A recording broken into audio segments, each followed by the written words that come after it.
অনেকেই বলে কলা তরকারি রান্না করলে কষকষ লাগে, কালো কালো হয়ে যায়, খেতে খুব একটা ভালো লাগে না।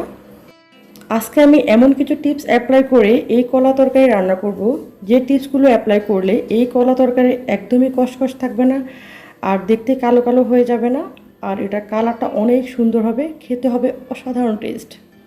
শিং মাছ দিয়ে কলা তরকারি যেটা কোনো রকম কষ থাকবে না, আর দেখতে কালারটা অনেক সুন্দর হবে, খেতে হবে অসাধারণ টেস্ট। এই তরকারি রান্নার থাকবে অনেকগুলো টিপস। এখানে আমি কিছু কলা ঠিক এভাবে স্লাইস করে নিয়েছি, আর এখানে সিদ্ধ বসিয়ে দিয়েছি পানি দিয়ে, দিয়েছি একটু লবণ, আর দিয়েছি একটু হলুদ। হলুদ আর লবণ দিয়ে যদি একটু ভাপিয়ে নেন তাহলে এটার কষ একদমই থাকবে না। হলুদ আর লবণ দিয়ে এটাকে আমি 2 থেকে 3 মিনিটের মতো একটু সিদ্ধ করে নিয়েছি, জাস্ট হালকা একটু ভাপিয়ে নিয়েছি। নিয়ে তারপর পানিগুলোকে ফেলে দিয়েছি, ফেলে তারপর পানি দিয়ে ভালো করে ধুয়ে নিয়েছি। তারপর অন্য পাশে আমি একটা প্যানে দিয়েছি পরিমাণ মতো তেল, আর দিয়েছি পেঁয়াজ কুচি, আর কাঁচামরিচ মাঝখান থেকে কেটে দিয়েছি। এখন এগুলোকে জাস্ট সামান্য কয়েক সেকেন্ড নেড়ে তারপর এখানে দিয়ে দিয়েছি রসুন পেস্ট 1.5 টেবিল স্পুন। তারপরে দিয়েছি জিরা বাটা 1 টেবিল স্পুন। এখানে আমি জিরাটা বেটে দিয়েছি, আস্ত যে জিরাটা। তারপরে দিয়েছি ধনিয়া 1 টিস্পুনের মতো দিয়েছি ধনিয়ার গুঁড়া। এখন এগুলোকে জাস্ট সামান্য একটু নেড়ে নিব।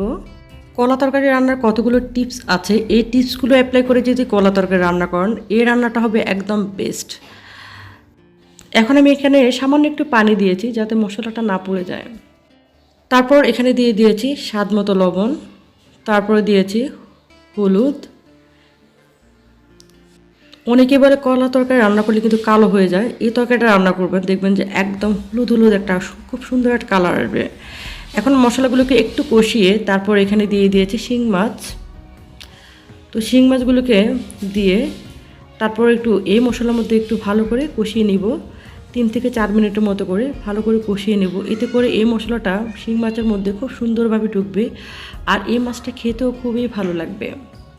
শিং মাছ সিদ্ধ হতে কিন্তু ভালোই সময় লাগে, একদম এমনভাবে সিদ্ধ করবেন যেন একদম নরম নরম হয়ে যায়। তো মাছটাকে কিন্তু আমি ভালো করে মশলার মধ্যে কষিয়ে নিয়েছি। এখন আমি দিয়ে দিয়েছি 1 মগ পানি। এই পানিটা দিয়ে চুলাটাকে মিডিয়ামে রেখে একদম ভালো করে মাছটাকে কষিয়ে নিব। মাছটা কিন্তু কষানোর উপর অনেকটা ডিপেন্ড করে, মাছের যে টেস্ট এটা কষানোর উপর অনেকটা ডিপেন্ড করে। আপনি যদি সুন্দরভাবে মাছটা কষান তাহলে কিন্তু এই মাছের টেস্ট বহুগুণে বেড়ে যাবে, আর যদি কষানো সুন্দর না হয় তাহলে কিন্তু একদমই খেতে ভালো লাগবে না।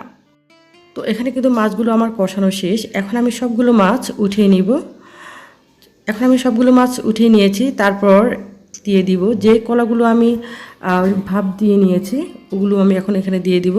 এই কলাগুলোকে ভাপিয়ে তারপরে কিন্তু আমি পানি দিয়ে ভালো করে ধুয়ে নিয়েছি, কারণ কলার মধ্যে যে কষটা এটা কিন্তু একদম তরকারিটা কালো কালো হয়ে যায়, একদমই কালো কালো হবে না, আর এটার কালারটা কিন্তু একদম হলুদ হলুদ খুব সুন্দর একটা কালার আসবে।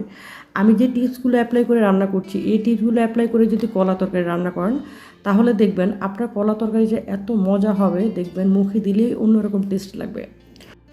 কলাগুলোকে এখন ভালো করে কষিয়ে নিয়েছি আমি 2 থেকে 3 মিনিটের মতো কষিয়ে তারপর এখানে দিয়ে দিয়েছি পরিমাণ মতো পানি। তো কলা তরকারির মধ্যে কিন্তু পানি অনেক বেশি দিতে হবে না, যেহেতু আমি একটু হালকা সিদ্ধ করে নিয়েছি। পানিটা দিয়ে এখন আমি পানিটা একটু কমিয়ে নেব। তো পানিটা কিন্তু অনেকটা কমে গিয়েছে, যতটুকু পরিমাণ আমি ঝোল রাখবো ততটুকু পরিমাণ আমি কমিয়ে নিয়েছি। এখন আমি যে মাছগুলো কষিয়ে নিয়েছি ওই মাছগুলো দিয়ে দিব। ফিশগুলোকে এমনভাবে কষাতে হবে যেন 98% কষানোতেই সিদ্ধ হয়ে যায়। এখন এটাকে আমি আবার ফিশটাকে দিয়ে 5 মিনিটের মতো চুলাটাকে মিডিয়ামে রেখে তারপর এটাকে কুক করে নেব। যারা আমার ভিডিওটি নতুন দেখছেন বা আমার চ্যানেলটি নতুন দেখছেন প্লিজ আমার চ্যানেলটি সাবস্ক্রাইব করে দিবেন, আর পাশে থাকা বেল আইকনটি অল করে দিবেন। এতে করে কী হবে, আমি যখনই নতুন কোনো ভিডিও আপলোড দিব সর্বপ্রথম আপনি নোটিফিকেশান আকারে পেয়ে যাবেন।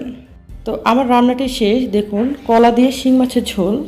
এই কলা তরকারিটা সামনে থেকে এত সুন্দর একটা কালার এসেছে, কি বলবো, স্ক্রিনে কেমন দেখাচ্ছে জানি না, তবে সামনে থেকে এত সুন্দর একটা কালার এসেছে। তো আমি যে টিপসগুলো অ্যাপ্লাই করে রান্না করেছি এভাবে যদি রান্না করেন দেখবেন এই কলা তরকারিটা একদম পারফেক্ট হবে আর একদম বেস্ট হবে। ভালো লাগলে লাইক কমেন্ট শেয়ার করতে ভুলবেন না। আসসালামু আলাইকুম।